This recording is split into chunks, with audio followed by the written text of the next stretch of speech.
Start.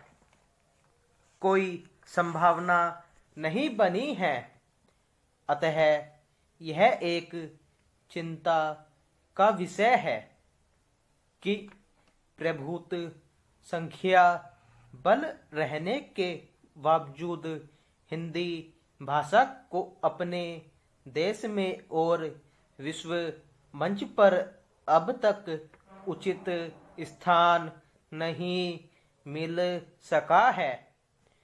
जैसा कि पहले कहा जा चुका है,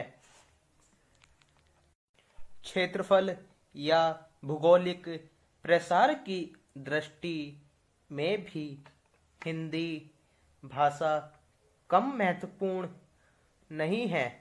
Mauritius, Trinidad, Suriname, Fiji, Thailand, Burma, SIAM, Indonesia, Nepal, दक्षिण अफ्रीका आदि में हिंदी बोली और अभी दुनिया के लगभग 38 देशों में हिंदी की अच्छी पहुंच है और विदेश के लगभग 94 विश्वविद्यालयों में हिंदी की पढ़ाई होती है।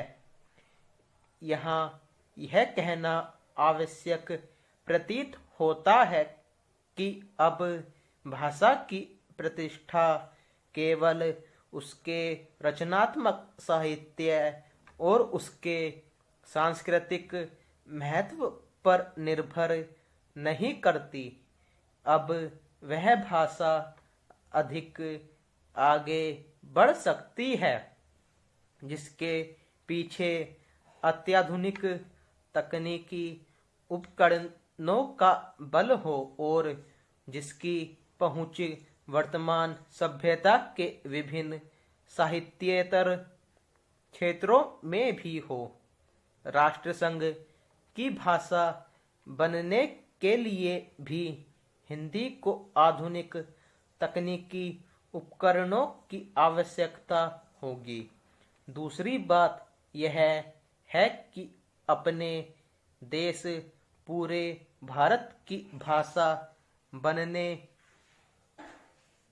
के लिए प्रयोजन मूलक भाषा के रूप में हिंदी को समग्र भारत वर्ष के अर्थतंत्र, वाणिज्य, व्यवसाय, मौद्रिक प्रचलन, लेन देन, अधिकोषण आदि के विभिन्न प्रभागों के दैनंदिन कार्यों, लेखा संधारणों एवं अन्य अनेक प्रयोजनों से घनिष्ठ रूप में जुड़ना होगा।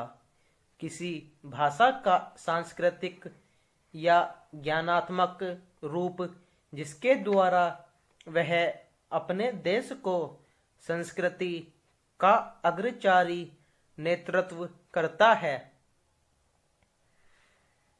यह विश्व के पैमाने पर समान संस्कृति परंपराओं के परिरक्षण संवर्धन में समभागी बनता है।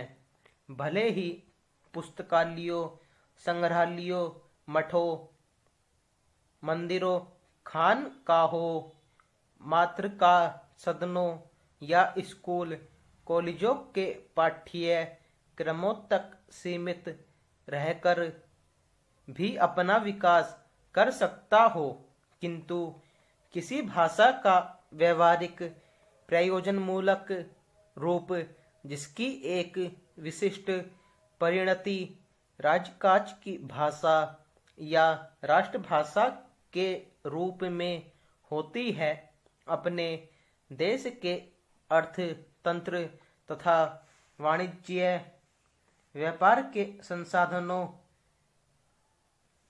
में अंतःप्रवेश पाए बिना विकसित और बलिष्ठ नहीं हो सकता।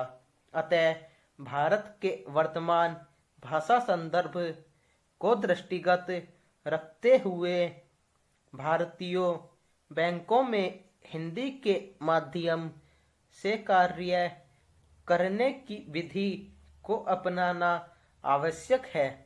इसके लिए बैंकों के कार्य क्षेत्र को दृष्टिगत रखते हुए हमें हिंदी भाषा का प्रयोग और विकास एक विशेष रजिस्टर या प्रयुक्ति के रूप में करना होगा।